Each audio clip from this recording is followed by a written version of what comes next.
there was so much going on with my health that I was sort of shoving away, you know, IBS and like rashes and acne, and I felt really inflamed. But when I tried to get pregnant with my second and had recurrent pregnancy loss, that really got my attention and I couldn't ignore it anymore. Yeah. It also accelerated, as hormonal issues tend to do. It accelerated many of the struggles I already had. Yeah.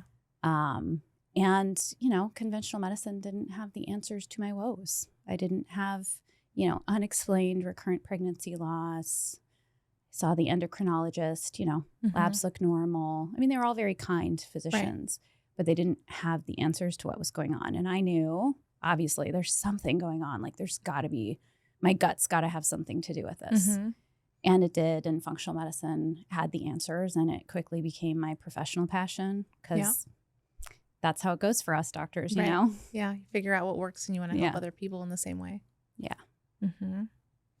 So right now you're in a really, I think, exciting point in your career where you're merging kind of all of these different things that you've amassed over the years. So I feel like it seems like you sit at the intersection of like gut health and thyroid and autoimmune disease and now hormonal health, also metabolic health. And generally it seems like you're helping women in perimenopause because everything seems to kind of get really messed up then. Yeah. I mean, hormonal transitions, right? Like those big endocrine transitions, like having a baby and going through perimenopause seem to unmask all the other things underneath the surface. So, yeah. So tell us a little bit about what you're loving in your work, what drives you right now, what are you talking about every day with your patients? Yeah. Well, when I sit down with my patients, many of them have some sort of inkling that like, hey, there's something goes together here. Like I have all these hormone issues, but I also have gut issues, or I also have autoimmune disease, or I cannot lose this 15 pounds, or I have prediabetes. Yeah.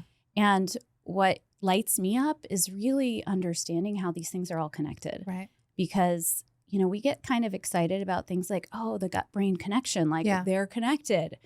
And it sort of seems like, of course it's connected. We are connected. Like our entire body, all these different systems influence one another. And it's always they're always communicating. They're always communicating. Yeah. We really can't separate it out. And hormones have a really big influence on things like gut health and the immune system and vice versa.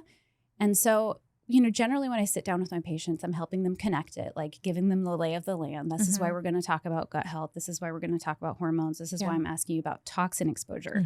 But then also really understanding that like all of these things are in a container.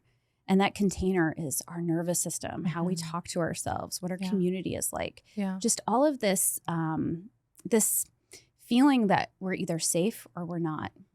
And, you know, if our bodies don't feel safe, we're going to downregulate these other systems. Right. Like we're designed to survive. Right. We're designed for protection, not connection. Yeah. And so, that's sort of the lay of the land when I start talking to patients now. And then this like beautiful merging of all of the functional medicine, you know, training I've had, because that is the best lens when it comes to really understanding gut health and toxin exposure, but then combined with this menopause medicine lens, because hormone replacement therapy has been a game changer for me and for so many of my patients. Yeah.